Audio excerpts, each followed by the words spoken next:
Awal-awal memang agak kurang nyaman sih karena memang teman-teman juga keterbiasaan manggil bungsu akhirnya nyaman sendiri. Ya lah mudah-mudahan ini jadi hobi. Nah, dan di teater pun ternyata saya minim dilibatkan untuk menjadi seorang aktor ya. Entah kenapa ada teman bawa kamera, saya langsung jatuh cinta terhadap kamera itu padahal kamera Kodak yang klise itu loh. Dulu ya.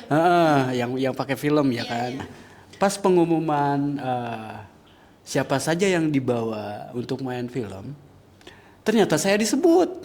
Keajak berarti. Keajak. Jadi kebetulan di sana ada peran anak kecil. Saya kesebut, akhirnya saya ikut, saya syuting 2 hari. Nah pas pertama syuting, saya lebih jatuh cinta lagi lihat kamera, lihat kameramen, lihat sutradara. Jadi teman-teman yang lain sibuk ngafalin naskah untuk beradu acting. Kalau saya ngedeketin si sutradara. Malah merhatiin orang-orang yang di belakang layar. Betul. Ya?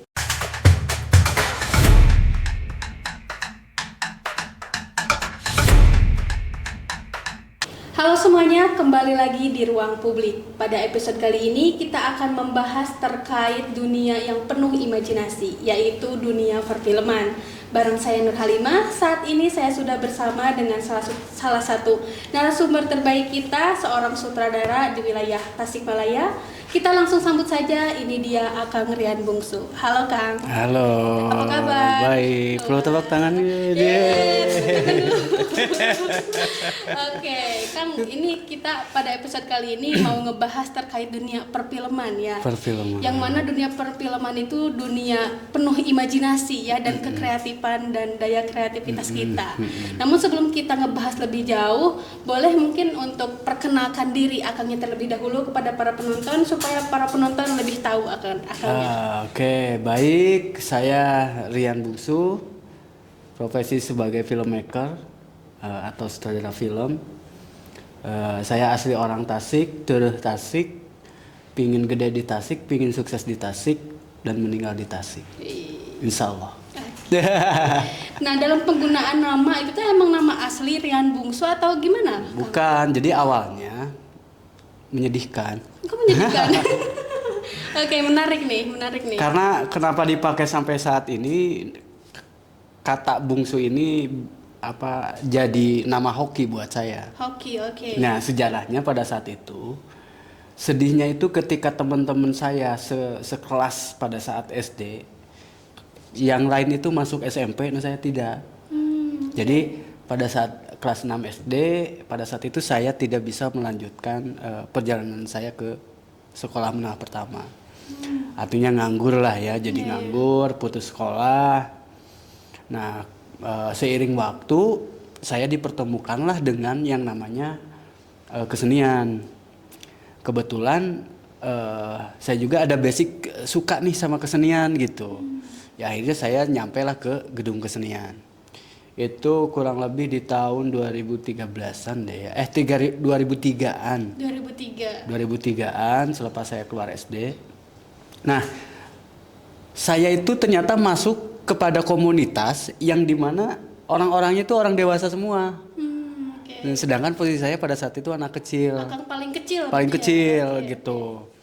Nah, barulah dilandih si bungsu Rian Bungsu itu Kang Hariman Muhyiddin yang pertama mencetuskan nama itu, dan dia alus bungsu nah pakai tawe sugande jadi hoki Iya, jadi landian ya. Landian.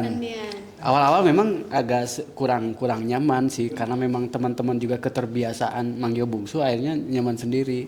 Ya lah mudah-mudahan ini jadi hoki, dan alhamdulillah sebetulnya di KTP pun saya pengen ganti itu. Oh gitu. Emang awal di KTP namanya apa? Nama aslinya Rian Sulaiman. Oke. Iya, jadi itu kolaborasi antara gen modern dan gen kolonial. Karena Rian ini dari bapak saya, Sulaiman dari kakek saya, gitu. Di collab ya, inovasi. Di collab, betul. Inovasi nama. Ya. Oke, lalu awal pertama kali terjun ke dunia film kan awalnya ke kesenian tuh. Iya, betul. Nah, kenapa sih tiba-tiba jadi merambah ke dunia film ini, gimana ceritanya tuh? Dari awal semenjak saya di umuran SD-an itu, saya tuh sangat senang nonton drama di imtihan madrasah ya kan gitu ya. Samen dulu Maya. Samen.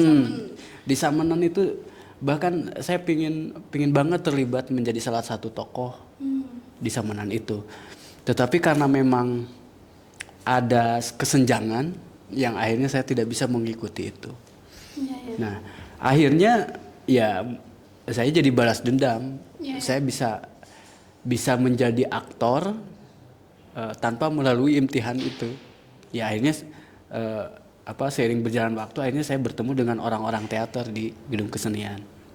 Nah, di teater pun ternyata saya minim dilibatkan untuk menjadi seorang aktor ya. Iya, iya. Kecuali kalau misalkan ada performance art, jeprut ya kayak gitu ya. Iya. Gitu. Tapi kalau ke naskah formal itu sangat sedikit. Akhirnya kenapa sih gitu? Kok yang main tuh si itu aja, kok saya enggak gitu ya. Kadang-kadang sedih gitu ya. Padahal saya tuh kesini tuh pengennya jadi aktor gitu ya. Nah, setelah dipikir-pikir ternyata oh ya, saya tuh punya kelemahan kalau di teater. Kelemahannya itu adalah bahwa artikulasi dan volume vokal saya lemah. Intonasi ya. Intonasi, artikulasi dan suaranya lemah. Yang akhirnya ya alhamdulillah saya disadarkan dengan hal itu. Nah, tiba-tiba ada, kalau setiap pementasan tuh kan ada divisi dokumentasi ya. Iya. Entah kenapa ada teman bawa kamera, saya langsung jatuh cinta terhadap kamera itu. Padahal kamera Kodak yang klise itu loh. Ya, dulu ya. Yang pakai film ya Iya, kan. iya. Saya jadi lebih tertarik untuk jadi tim dokumentasi. Ya. Nah, setelah itu tiba-tiba ada info casting film. Oke. Waktu stasiun televisinya TPI adalah diadakan casting. Semua orang lain diikutan, cuman saya yang nggak diajak karena budak letik. Ya. Makanya sedih teh. Iya. Ini kita lagi throwback ke belakang ya. Iya, kita flashback ke belakang. Iya.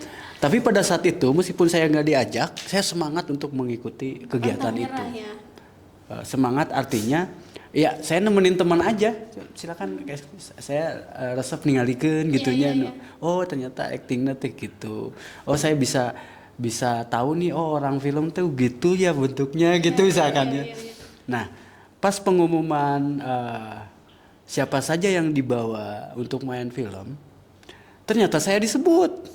Keajak. Jadi kebetulan di sana ada peran anak kecil. Oke. Saya kesebut, akhirnya saya ikut, saya syuting 2 hari. Nah pas pertama syuting, saya lebih jatuh cinta lagi lihat kamera, lihat kameramen, lihat sutradara. Ya. Jadi teman-teman yang lain sibuk ngafalin naskah untuk beradu acting. Kalau saya ngedeketin si sutradara. Malah merhatiin orang-orang yang di belakang layar. Betul. Malahan saya sampai dibekali ya. Dulu sutradaranya Pak Karno kalau nggak salah. Pak Karno sempat bilang, kamu pengen jadi orang film, kamu pasti bisa. Motivasi. Ada motivasi lah.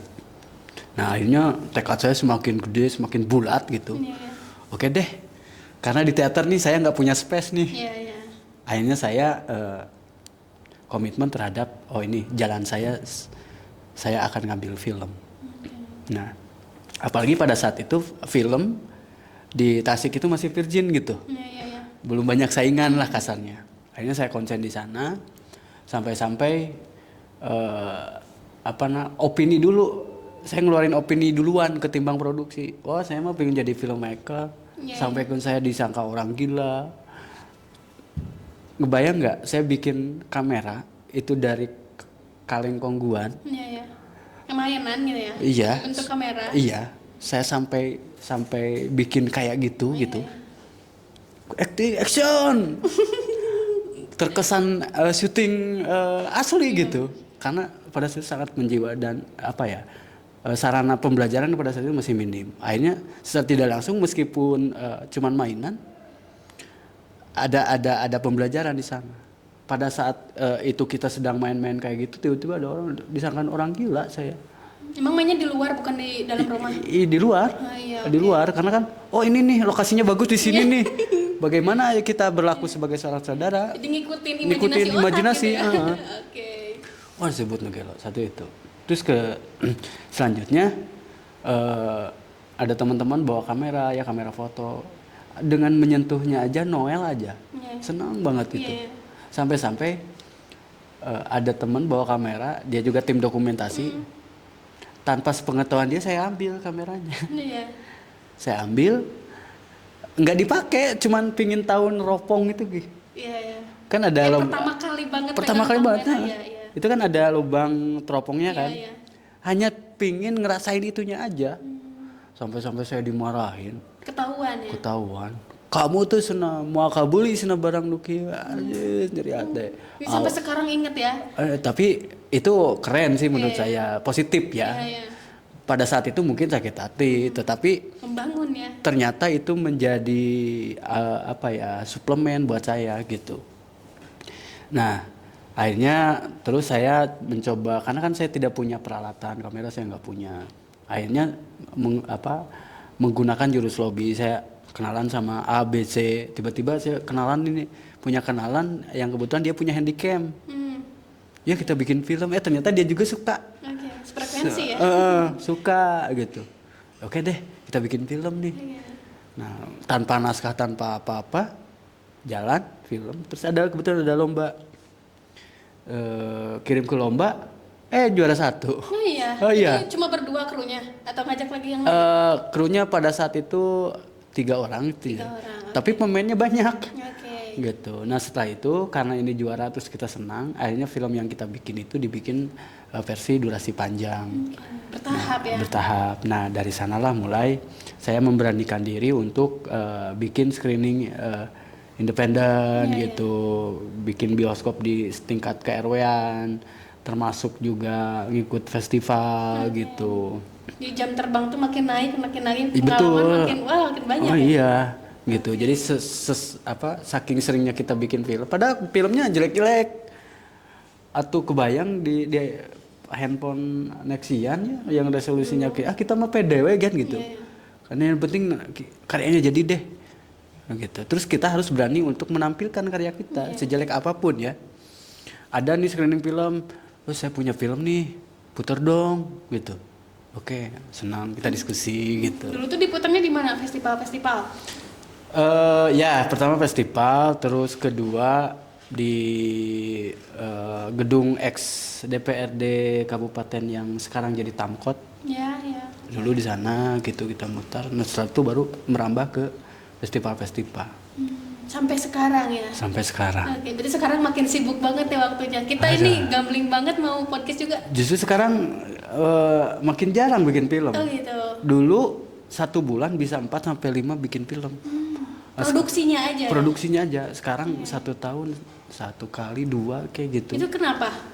Banyak pertimbangannya. Karena pertama yang paling berat itu karena memang eksistensi, kalau bisa dikatakan sombong ya, karena memang eksistensi saya diperhitungkan. Jadi kan bermunculan nih para junior nah ada beberapa bagian teman-teman yang memang ternyata film saya itu dijadikan rujukan untuk membuat nah sedangkan saya menyadari bahwa film saya itu sebetulnya belum layak untuk dijadikan menurut diri sendiri gitu ya. Yang akhirnya saya juga bikin film harus lebih hati-hati kayak gitu. Ditambah lagi mungkin karena kesibukan kerjaan ya. Kerjaan yang lainnya juga. Kerjaan yang lain. Kalau dulu kan masih nganggur ya. Jadi 1 bulan bisa 4. Terus kita berkumpul juga tiap malam, tiap ketemu ayo bahas film. Sekarang bahasannya udah beda gitu. Tapi tanpa mengurangi semangat saya untuk produksi film. Berarti side jobnya sekarang banyak banget ya di luar jadi sutradara? Banyak banget. Alhamdulillah. Ya, yang hubungannya dengan audiovisual. Ya, banyak yang konsultasi ke saya. Menjiwai, jadi kayak enjoy banget ya sebanyak apapun ya. Betul. Lalu sejauh ini gitu ya, kru dari pertama kali merilis film pertama sampai sekarang itu tuh ganti-ganti atau ada gimana? Kebanyakan ganti-ganti. Jadi satu judul ganti orang. Gitu. Kenapa demikian? Karena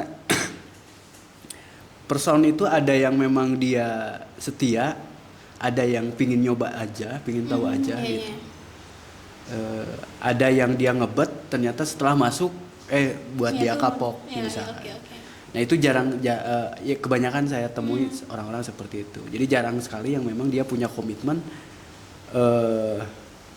berdarah-darah seperti kita. Iya. Loyal ya. Loyalnya gitu, loyalitasnya. Makanya saat itu juga saya kan sering ngasih tahu teman-teman, anak-anak teman-teman SMA misalkan, kamu tugas kayak kemarin kan ada penjurian FS2N ya. Iya. Saya tanya ke mereka, kamu ini terpaksa nggak bikin film? Apakah mentang-mentang gara-gara ada FS2N terus disuruh sama guru atau kesadaran sendiri? Gitu. Kesadaran sendiri katanya gitu. Jawabannya. Terus kalian pengen jadi filmmaker? Iya. Kayak saya titip pesan, kejar sampai dapat atau lupakan sama sekali. Karena proses film itu nggak pendek waktunya, memerlukan tenaga dan pikiran, termasuk finansial. Karena nggak ada finansial keroncongan ya. Jadi sesederhana pun kita bikin film, budget pasti keluar. Gitu. Ya buat sewa kamera, apalagi kita nggak punya kamera ya. Buat sewa kamera, belum lagi lensanya. Talent juga dibayar kan ya Kak? Nah sejauh ini, alhamdulillah tuh kalau talent baik ya. Kecuali memang kalau kita ngebet, saya ngebet nih sama Neng yuk ikut main dibaksa gitu. Jadi selama ini yang kita lakukan itu adalah memakai talent yang memang dia juga ingin belajar. Jadi sama-sama mau gitu ya? Iya, jadi kita Nah, kebanyakan film yang diproduksi sama saya juga gitu. Kamu pengen belajar acting film, ayo sama saya. Belajarnya kapan? Enggak, langsung bikin film. Langsung praktek tanpa teori ya? Langsung bikin film. Teorinya ntar pas kita itu praktek. Betul, termasuk kru filmnya juga. Kamu pengen belajar kameramen? Ayo, ya kamu langsung jadi kameramen. Gitu. Dan dia bangga akhirnya, ini karya saya gitu. Kebanyakan kayak gitu. Ini menarik sekali gitu. Jadi kita tanpa kan biasanya kalau misalnya kita jalur akademik dulu gitu ya, jalur pendidikan, kita tuh dibahas dulu teori-teori, dijejelin teori-teori, terus kita baru praktek gitu. Karena praktek dulu, baru teorinya dapet gitu ya. Dasarnya sebelum teori itu muncul ditemukan atas dasar apa? Teori muncul atas dasar apa? Ide. Atas dasar pengalaman. Pengalaman kan praktek. Ya, Neng dapat pengalaman ditulis jadi teori kan, jadi bahan pembelajaran. Tetapi itu juga tidak dianjurkan. Jadi jangan mentang-mentang so idealis bahwa pendidikan itu nggak gitu. Saya juga setelah menggeluti film, saya memaksakan diri untuk belajar teori. Karena percuma dia tahu ini barang tapi nggak tahu namanya apa, fungsinya buat apa. Jangan tahu bahwa ini tuh close up, padahal ini ada tujuannya. Close up itu punya dampak apa nih ke psikologi penonton, itu kan harus dipelajari. Terus apalagi banyak istilah-istilah di dalam film ya, selain nama-nama shot, ada close up, big close up, terus ada juga nose room, ada headroom, ada walking room. Kalau hanya tahu namanya saja tanpa mengetahui tujuannya apa diadakannya metode itu, ya buat apa? Ya ini saya juga memaksakan diri untuk belajar meskipun tidak melalui jalur formal. Misalkan kalau saya sering ngadain datang ke workshop, daftar jadi peserta workshop, ada seminar saya ikutan, ada buku saya baca gitu. Nambah ini ya. Iya. Jadi harus balance antara teori sama pengalaman. Betul, harus sejajar banget itu. Lalu sejauh ini dalam produksi film itu biasanya dalam rentang waktu berapa lama dari mulai persiapan sampai beres gitu, evaluasi? Ya rata-rata kalau film pendek ya 1-3 bulan ada. Kalau dari mentah ya. Karena proses yang kita lalui itu banyak. Dari mulai ide lalu kita bikin naskah. Nah, ketika ada naskah tidak langsung kita eksekusi, tetapi kita mencoba mendalami isi dalam naskah itu. Harus detail. Misalkan gini, Ira memakai baju merah di sebuah taman. Itu harus dipertanyakan, kenapa pakai baju merah? Kenapa harus di taman? Terus kenapa nggak pakai baju hijau supaya sama dengan background, karena di taman kan serba hijau.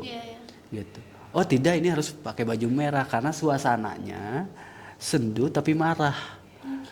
Misalkan. Main warna juga ya? Iya, karena kan ada psikologi itu ya, bagian warna juga. Makanya kalau adegan marah itu biasanya agak ke merah-merahan. Kalau gembira agak ke biru-biruan kan gitu. Kalau romantis biasanya senja gitu ya. Atau dengan lampu temaram gitu. Jadi tidak semerta-merta ini harus gambarnya bagus nih, terang nih. Iya, iya. Nah, justru terang bahkan agak bisa jadi mengganggu gitu, karena film berbeda dengan video lainnya gitu. Kompleks ya. Iya betul. Oke, lalu sejauh ini tantangan dari produksi film itu apa saja sih Kang? Modal. Yang sudah diituin semuanya berpatok ke modal. Modal. Oke. Tetapi apakah dengan tidak adanya modal kita berhenti berkarya? Enggak. Oke. Kita berusaha untuk bagaimana caranya dengan budget yang minim film itu jadi, ya kan? Itu usaha kita tetap harus direalisasikan.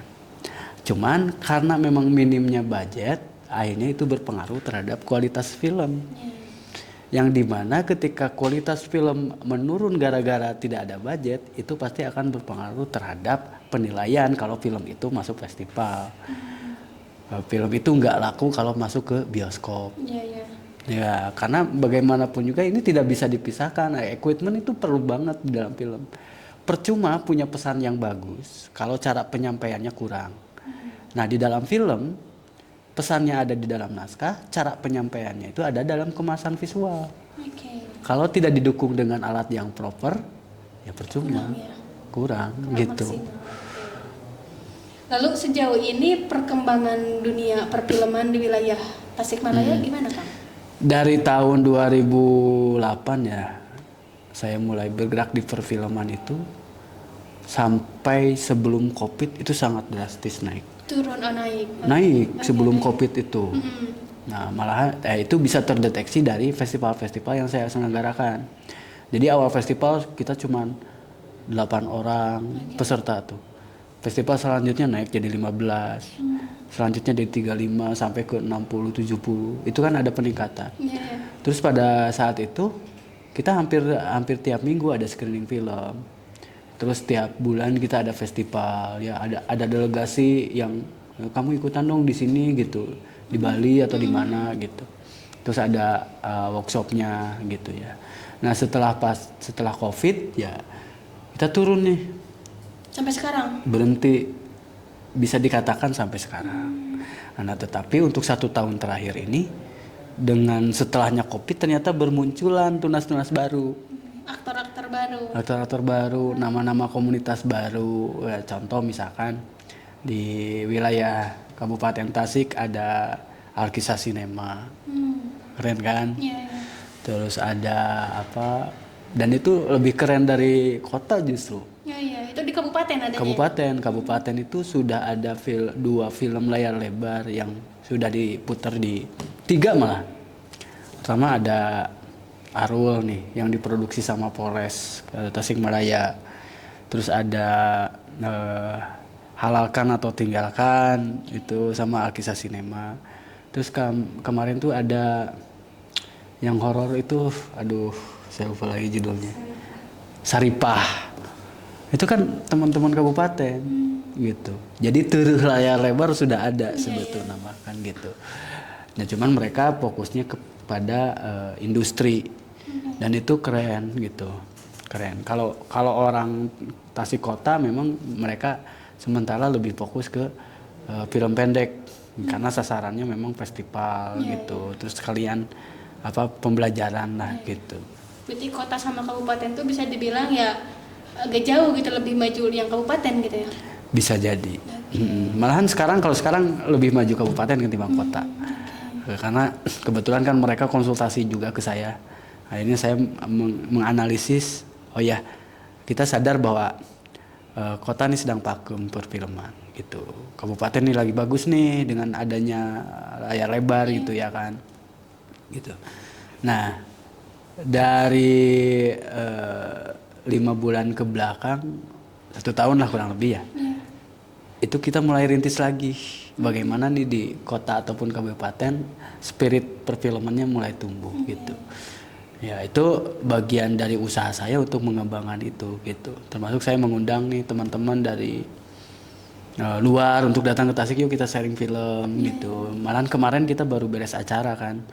ada apresiasi film Jawa Barat Oke. diselenggarakan di GCC, dan gitu mengundang komunitas-komunitas film gitu. Makin berkumpul makin banyak channel Iya, ya. intinya sekarang nih lagi naik lagi nih. Oke, Gitu. sekarang tuh oke. Lalu kalau misalnya kan tadi Akang ngejelasin ya kalau Akang tuh perjuangan tuh kayak dari nol banget gitu ya. Nah, apa sih yang harus dipersiapkan untuk bisa kita menjadi seorang filmmaker gitu? Kalau misalnya kita mulai tertarik nih, interested, Iya. apa nih yang harus dipersiapkan di kondisi yang saat ini? Gitu? Yang disiapkan itu adalah yang jelas ngopi dulu. Ngopi dulu, oke. Sumber inspirasi ya. Oke. Ya, tapi ini mah menurut pengalaman saya ya. Menurut pengalaman saya itu ini sebetulnya berlaku terhadap tujuan-tujuan yang lainnya, tidak hanya sebagai tidak hanya di jalur film aja. Oke. Yang saya rasakan paling utama itu adalah niat. Niat. Bismillahirrahmanirrahim. Nawaitu filmmaker. Iya, Ya kan? iya. Bulat Nah, dulu ya. ketika ada niat kan kita siap berproses. Nah, Dengan segala tantangannya ya. kelelahan proses itu dilawan sama tekad. Oke. Jadi kedua niat, kesatu niat, Iya, kedua tekad. tekad. Oke. Ternyata di dalam prosesnya kita banyak sekali godaan yang membuat kita ragu untuk memproduksi film. Timbullah nekat. Nekat. Oke. Niat, tekad, nekat. Kalau nggak nekat nggak bakal jadi film. Iya, iya. Kayak misalnya contoh. Ada film saya yang isi di dalamnya adalah kebun binatang. Oke. Dialog-dialognya ya. Tiba-tiba ada teman yang usul ini mending diganti karena nanti bakal banyak ada yang nonton gitu. Yaudah ganti aja deh teksnya. Ganti yang lebih soft. Oke. Kebun binatangnya hilang. Setelah film jadi hanya kal nggak puas. Iya. Nekat teh bae dicari kanan oge. Dibikin lagi Bikin lagi dari awal dengan bahasa naskah yang awal. sesuai yang awal. Sesuai. Satu itu. Kedua, mau produksi nggak ada budget. Kumaha nih, sedangkan kita teh perlu kamera, kita sewa. Nggak punya uang. Kita lebih-lebih nganjuk lah. Bayarnya di mana? Uang kewe. Yang penting puasin dulu keinginan ya. Iya. Uang kewe gitunya. Gitu. Ya sok atuh. DP-an we cenah 10%. Sok.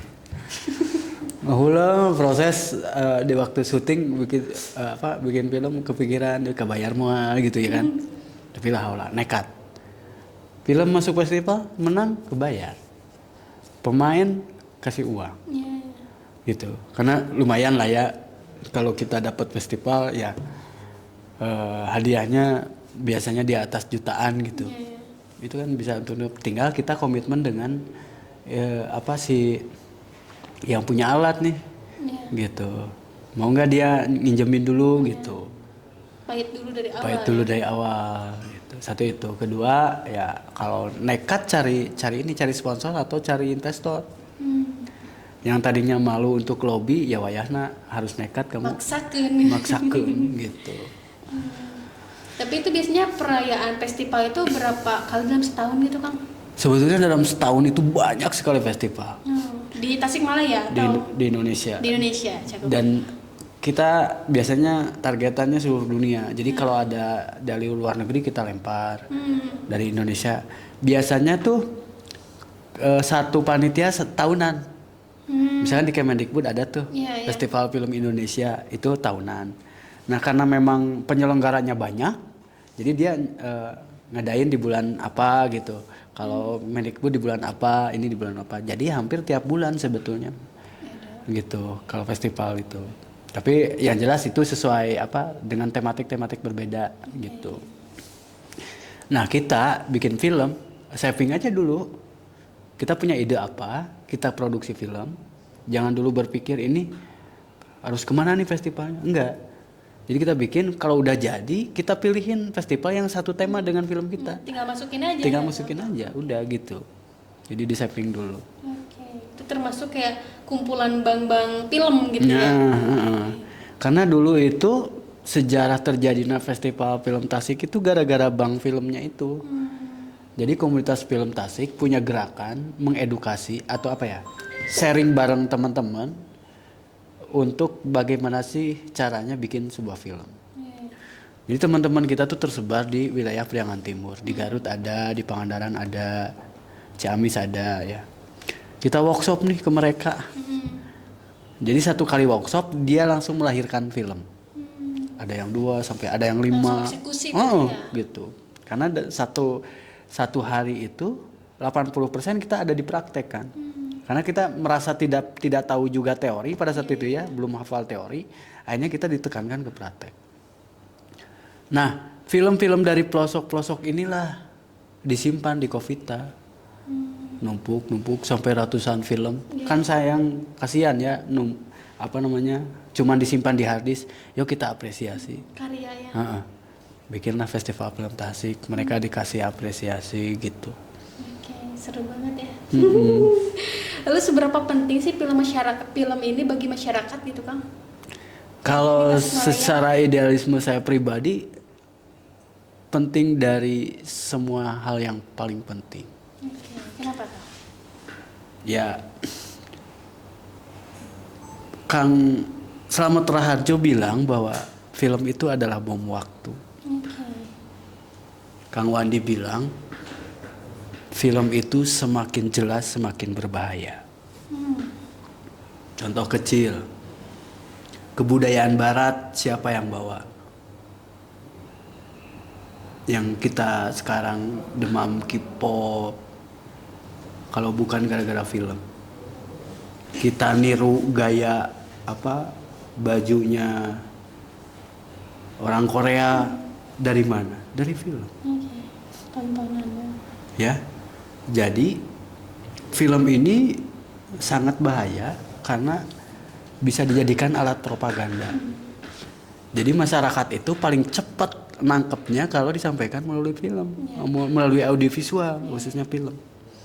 Gitu. Film bisa dijadikan sebagai media pembelajaran. Film juga bisa dijadikan sebagai media untuk meruntuhkan sesuatu. Ketika tontonan menjadi tuntunan, bahayanya seperti itu ya? Iya. Oke. Jadi menurut saya sangat pengaruh sekali. Apakah di wilayah ekonomi tidak pengaruh? Pengaruh banget. Pengaruh banget ya. Di film itu ada industri film. Dan secara ekonomi tidak hanya pelaku filmnya aja yang kebagian, tukang cilok ya kebagian. Percaya nggak? Saya syuting di satu tempat, tiba-tiba ada tukang cilok lewat. Karena banyak kru, banyak pemain, jadi beli, habis lah. Terus ketika syuting di satu tempat, itu warung-warung itu pasti kekeceretan. Kalau kita perlu konsumsi ngami misalnya, pasti warung eta yang terdekat. Nah, jadi kalau ada sebuah itu pernah pengalaman sih saya ya. Jadi apalagi artis yang mainnya itu tiba-tiba masyarakat turun beriuk nonton lagi syuting. Nah secara tidak langsung kan itu mempunyai efek perputaran ekonomi tuh pada saat itu. Ya. Itu untuk satu hari loh. Coba kalau misalkan kita tiap hari syuting. Terus misalkan tukang jahit. Kan kita tuh perlu wardrobe untuk di syuting. Pasti ngelibatkan tukang jahit. Karena saya pengen kostumnya seperti ini. Tukang make up. Gitu. Jadi karena si film ini produksinya kolektif. Ya banyak yang harus dilibatkan. Jadi dalam satu film itu minimal. Kalau di film pendek kita 5 orang minimal ya. Kalau film panjang itu sampai 300-500 orang. Talentnya aja gitu. Kru sama talent. Oke. 200 orang taruh misalkan minimalnya tuh kita pernah tuh syuting di Lewi Buddha Sukaraja. Itu kita hanya bikin iklan untuk durasi 1,5 menit. Yang datang kru sama pemain itu kurang lebih ada 40 orang. Hanya untuk 1 menit? 1,5 menit. Kita datang ke sana, tiba-tiba kita butuh properti bakso, tukang bakso yang ngelewat. Itu kepicatan itu, diborong semua baksonya. Gitu, termasuk yang punya rumah. Itu kan kebagian tuh ada ongkos sewa. Jadi menurut saya dari segi komersil ya itu juga berdampak. Gitu. Nah tinggal tugas kita sebagai filmmaker bagaimana caranya bisa membuat film yang positif. Itu gitu ya, mengedukasi membuat supaya termotivasi gitu. Jadi sangat ngaruh sekali.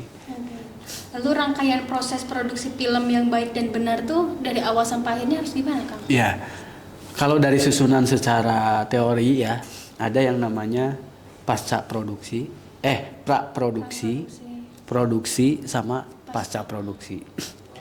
Di pra-produksi ini termasuk pembuatan naskah, pengkajian naskah, terus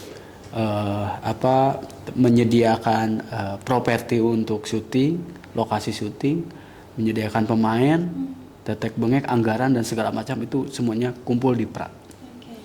Jadi di pra produksi ini kalau si kru sama pemain mau berantem, ya di sanalah waktunya di pra produksi. Gitu. Debat masalah naskah, latihan acting, ngafalin naskah, reading ya. Itu di pra produksi. Nah, ketika di pra produksi semuanya udah clear, baru maju ke tahap produksi. Jadi kalau ada apa-apa kesalahan di praproduksi, kita punya bahan nih praproduksi. Jadi si sutradaraku jangan mentang-mentang dia sutradara tiba-tiba di produksi ada perubahan yang mendadak gitu aja. Kan kita udah clear di praproduksi. Sesuai konsepan awal. Betul. Nah, itu kita fokus ke produksi. Produksi itu adalah proses pengambilan gambar. Nah, setelah ini beres baru ke pasca produksi. Di pasca produksi ini editing, coloring, ya kan, terus grading, efek dan lain-lain, termasuk distribusi film. Ini mau diputar di mana, kalau mau dijual, jual kemana, dibahas di situ. Dari ketiga fase itu tuh yang paling lama biasanya yang membutuhkan waktu tuh di mana? Biasanya di pasca. Di pasca produksi karena ngedit ini nih yang lama nih. Itu editornya biasanya gabungan atau gimana? Nah, kalau yang profesional dalam satu film itu bisa nyampe 15 orang editor. Dibagi-bagi scene mungkin ya atau Enggak. Jadi kalau di editing ini sepengetahuan saya itu ya pertama ada yang nyambungin gambarnya doang. Semuanya dia hubungi. Pindah ke orang B, dia cuman naikin cahayanya, lightingnya. Oh, ini keterangan dia turunin. Oh, ini ada nggak bisa diterangin, nggak bisa digelapin, itu dia. Terus selanjutnya ada efek. Maju lagi ada sound. Gitu. Jadi si editing ini benar-benar kayak bentuk departemen aja gitu. Pertama ini bagian lighting, ini bagian bumper, bikin animasi font misalkan. Ini khusus buat ngilangin jerawatnya. Gitu biasanya seperti iya. Tapi memang di Indonesia juga masih banyak orang yang editingnya dikerjakan oleh sendiri. Ada. Itu kasihan editornya. Apalagi kita di lokal ya kan. Segala kesorangan, naskah sorangan, nyutradaraan sorangan, ngameraan sorangan. Mandiri sekali gitu kan. Edit sorangan, ngejual sorangan, hari hasilnya bagi-bagi. Jadi ini menjadi rahasia umum ya para penonton. Lalu aku penasaran Kang terkait teknik pengambilan gambar itu ya, apakah dari setiap kayak podcast, film, sinematik atau series itu apakah sama semua atau gimana dalam teknik pengambilan gambar? Jelas berbeda. Podcast biasanya statis, kayak inilah. Tidak ada pergerakan poros kamera atau pergerakan lensa itu nggak ada. Karena tujuannya memang bagaimana si pendengar ini bisa fokus terhadap pembahasan. Kalau misalkan di podcast ada panning, ada tracking, kadang-kadang itu mengganggu konsentrasi penonton untuk menyaksikan pembahasan kita. Ada juga yang namanya nih talk show. Talk show kan sama berdiskusi ini, tapi dia ada pergerakan. Nah itu kadang-kadang pergerakan juga itu digerakkan ketika selepas pembahasan inti. Kalau misalkan ada yang tertawa, gitu baru di panning. Terus ada video, ada film berbeda. Meskipun konteksnya sama gambar bergerak ya kan. Filmmaker sama videomaker jelas berbeda. Berbeda ya. Kemasan gambar juga beda. Meskipun si videomaker kadang-kadang bikin film yang bikin video yang menurut dia ini sinematik. Gitu. Berbeda ya. Videografer sama filmmaker. Videografer kameramen ya kan. Videografi sama sinematografi berbeda. Iya. Gitu. Nah kadang-kadang orang yang menggarap film ini yang berangkat dari videografer tadi itu suka kelihatan. Biasanya orang videografer lari ke sinematografi itu dia gatel tuh. Ini scene harusnya diem nih, tapi dia tuh bergerak. Karena kebiasaannya. Karena kebiasaan. Terus menurut dia yang sinematik itu yang wah gitu ya. Ternyata itu sangat mengganggu gitu. Jadi di film itu kadang-kadang ini gambarnya bagus, tetapi ini bakal merusak scene, itu dibuang. Kalau video maker enggak. Oh ini bagus nih karena gambarnya drone nih, paksain masuk. Nggak bisa. Itu akan mengganggu. Kalau kita buang. Kayak gitu. Terus dari shot angle mungkin. Itu jelas ada. Jadi komponen-komponen shot itu biasanya lebih komplit di film, di sinematografi ketimbang videografi. Nah, terus si videografi lebih ke estetika ya kan? Iya. Nah, si sinematografi tidak hanya berbicara estetika, tapi berusaha bagaimana si penonton itu masuk ke dalam adegan itu. Itu yang paling sulit. Gitu. Kumaha sih caranya supaya penonton nangis? Nah, itu ada teknik khusus biar penekanannya lebih terasa ke penonton. Headroom misalkan. Ada pengambilan headroom. Headroom itu antara jarak hidung ke garis ujung gambar. Kalau misalkan headroomnya pendek, itu biasanya diterapkan kepada peran-peran yang dia sedang tertekan. Logikanya kalau kita sedang terhimpit, engap di ruang sempit, tidak ada kebebasan, ya kan? Jadi si orang itu tertindas. Makanya dia diberi nosroom yang pendek. Berbeda dengan yang panjang. Ya, garis hidung sama ininya ada jarak lebih panjang, space panjang. Itu untuk menggambarkan keleluasaan. Menindas. Yang tadi mau tertindas, yang ini mau menindas. Dia lebih berkuasa gitu. Ya logika kita sedang di tengah lapang. Kayak POP ya. Lega gitu. Beda keur nyumput dina jero lemari mah terhimpit. Termasuk ada juga yang eye level, high angle sama low angle ya kan. High level fungsinya apa? Itu untuk bagaimana caranya si penonton itu akrab dengan si talent yang ada di film. Logikanya ya kita dengan umur sebaya lu gue mana berbeda dengan yang menurut kita orangnya di atas level kita.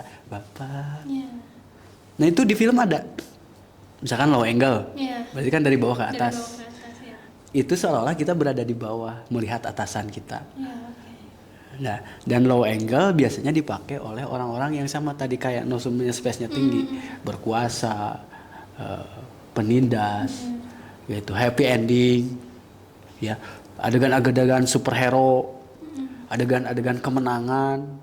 Ya di film Rocky, wah KO juara, ketika tangannya diangkat itu pasti di bawah dikit.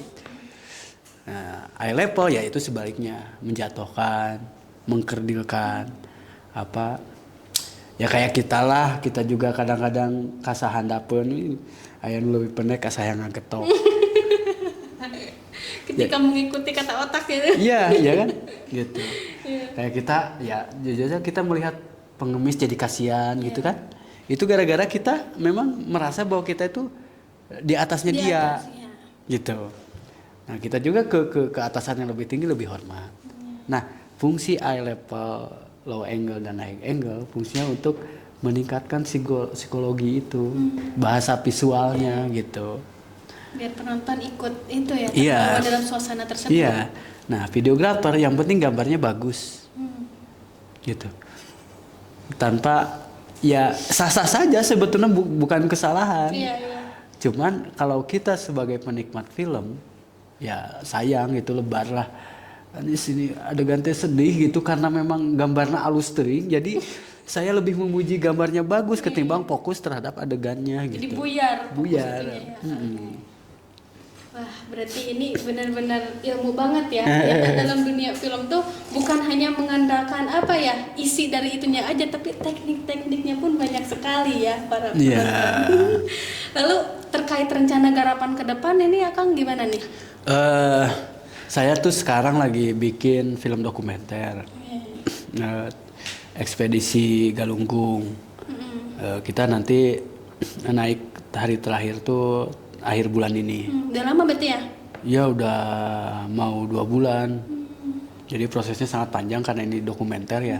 Dan saya juga selaku penggarap harus terlibat di dalam pendakian itu.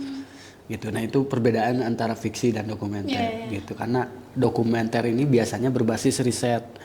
Gitu. Meskipun kita ada talent yang dia riset, tetap justru saya tugasnya jadi lebih banyak. Kayak misalkan kalau yang naik ke atas gunung itu ada peneliti. Peneliti itu ada peneliti geografi, ada biologi. Nah, kedua-duanya ini saya harus tahu. Berarti saya harus jadi biologi, saya harus jadi geografi. Gitu. 2 peran ya? 2 peran. Gitu. Kalau saya jadi 2 peran. Termasuk navigator. Penunjuk arah kan. Iya. Saya juga harus tahu itu gitu. Akhirnya saya juga menjadi navigator. Nah, itu hebatnya di dokumenter itu. Makanya kadang-kadang prosesnya agak panjang gitu. Pantesan ini ya kita susah ngatur jadwal karena emang sesibuk itu Iya, gitu kan. malahan saya kurang lebih 8 tahun ada film yang belum beres. Sampai sekarang? Sampai sekarang. Masih ditabung data-datanya. Iya. Itu Gitu. ntar bakal menjadi berapa episode itu? 1 episode, tapi bakal jadi bom waktu. Mantap. Kita tunggu ya nanti. Lalu sejauh ini Kang, penghargaan yang pernah diraih itu apa saja Kang? Dulu pertama saya dapat piala itu di festival film yang diselenggarakan oleh Granat di Tasik. Yeah. Nah, setelah itu saya masuk mengikuti program yang LA Like Indie Movie tahun 2012 kalau nggak salah ya, saya lupa lagi. Nah, saya masuk finalis, jadi dari sekian ratus orang diseleksi menjadi 10 orang. Nah, saya lah menjadi salah satunya gitu. Setelah itu kita juga sempat mendapatkan penghargaan di Bali di festival The Wind Screen The Wind of Festival, itulah bahasa Inggris Waseswas ya. Screen Below The Wind Festival kalau nggak salah. Terus setelah itu di 2015 ada FFJB ya, Festival Film Jawa Barat. Itu kebetulan film saya mendapatkan juara 1 untuk wilayah BKPP 4 itu. Terus saya dapat penghargaan dari Festival Film Diandikta dia dari Jakarta gitu. Terus mana lagi ya? Kemarin terakhir di Unpad yang menyelenggarakannya itu Kementerian Agama, Kemenag, itu kita mendapatkan juara umum. Berarti itu yang terbaru ya? Terbaru, ya, juara umum dari sekian puluh peserta cuman 1 kan itu mah. Jadi nggak ada juara 1, juara 2, juara 3. Jadi, tunggal ya? Tunggal. Luar biasa. Disebutnya bukan juara 1 tapi lebih ke film terbaik. Mantap, spesial sekali berarti Spesial ya sekali, penghargaan. gitu. Berarti pengalaman produksi itu paling jauh kemana Kang? Wah, kalau produksi film ya? Iya. Alhamdulillah sih semua pulau udah keinjak. Wow. Gitu. Itu Keliling sekaligus healing. ya. Karena dulu tuh gitu ya.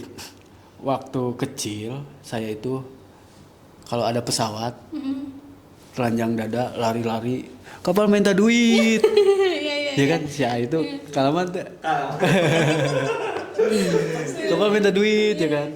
Nah, di saat bilang seperti itu, mungkin nggak saya dengan latar belakang ekonomi yang minim bisa naik pesawat. Tapi pada saat itu dibarengi juga dengan tadi tekad ikhtiar ya. Meyakini bahwa saya pasti naik pesawat. Setelah berjalan karena keinginan itu terus napel, saya meyakini bahwa film akan menjadi jembatan saya untuk bisa naik pesawat. Yakin ya, saya yakin ini. Iya, ternyata tiba-tiba gara-gara kenakalan saya direkrut sama salah satu PH. Kang Bungsu, syuting ya. Hah, syuting apa Om? Ini syuting ini reality show. Oh ayo, ya besok ke Jakarta ya. Jakarta. Pernah KTP? Oh syuting di Jakarta tadi Penta KTP gitu ya. Kasih KTP, oke. Subuh bangun, siap Om. Subuh bangun, naik taksi, terus dalam hati tuh nanya ke mana iya gitu. Ternyata di Plang, arah bandara Soekarno Hatta. Saya lihat tulisannya aja seneng dan saya nggak percaya bahwa kita tuh bakal ke sana. Ternyata ke sana. Om kita mau naik pesawat? Iya. Oh, kenapa kamu belum pernah? Belum Om. Nah, kalau begitu tukeran kursinya. Jadi saya di pinggir jendela. Iya. Nah setelah naik pesawat itu, barulah ada keinginan saya pingin keliling Indonesia. Jadi bertahap ya mimpi. Bertahap ke Indonesia, ternyata Allah Maha Baik memberi jalan. Saya ke Kalimantan, keluar pulau ke Bali, ke Lombok, terus ke Sulawesi, ke Pulau Wawoni, ya kan, ke Papua, ke Skau, perbatasan Papua Nugini. Yang belum apa? Bangka Belitung nih. Karena favorit juga pengen ke sana karena film Laskar Pelangi ada di sana. Bangka Belitung pingin. Ternyata besoknya ada telepon ke Bangka. Seru banget. Okay. Nah itu pulang nih. Iya. Saya dapat jatah Kampung Naga. Bukan Kampung Naga ya? Kampung Naga. Kampung Naga nggak apa-apa lah. Padahal kita ngitung nih pulau mana nih yang belum kita. Oh saya ternyata belum ke Sumatera. Belum pernah nginjak Pulau Sumatera. Itu kontan. Langsung ada telepon. Bungsu ikut ya kemana? Deli Serdang. Deli Serdang itu Sugante daerah bukan Sumatera. Browsing dari Serdang. Sumatera. Alhamdulillah. Ya, yang saya jadi penasaran saya belum ke Toraja. Saya pingin banget ke sana. Mudah-mudahan ada jodohnya. Saya pingin banget ke sana ya. Wah seru sekali ya kita mengulik pengalaman sekaligus ilmu-ilmu dari seorang sutradara yang jam terbangnya udah tinggi banget nih. Terakhir nih Kang, sebagai closing statement ya, harapan dan pesan Akang terkait perkembangan film khususnya di Tasikmalaya Kang. Ya jelas bahwa dari awal saya bercita-cita bagaimana di Tasikmalaya ini menjadi pusat atau barometer industri perfilman di Priangan Timur. Kita nggak muluk-muluk se Jawa Barat atau Priangan Timur aja dulu. Nah sejauh ini isu-isu itu sebetulnya sudah dapat sama kita bahwa perputaran komunitasnya saja itu lebih besar se-Jawa Barat. Saya meyakini itu karena dilihat dari jumlah film yang diproduksi oleh teman-teman di sana.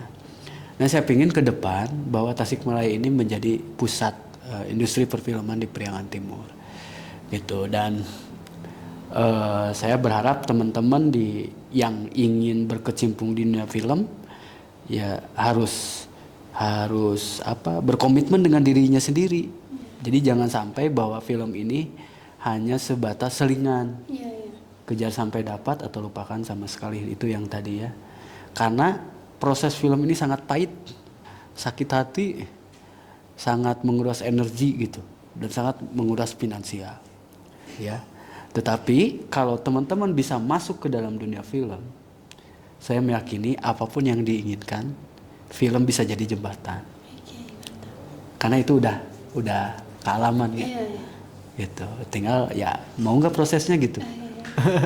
Luar biasa sekali ya episode kali ini. Namun sayangnya kita terkendala waktu ya. Semoga kedepannya kita bisa ngobrol lebih jauh dengan pengalaman Akang yang lebih hebat lainnya. Boleh episode kedua boleh. Satu statement yang aku ingat gitu ya dari awal sampai akhir itu ternyata niat, tekad dan nekat tuh penting banget. Oke, terima kasih. Wassalamualaikum warahmatullahi wabarakatuh.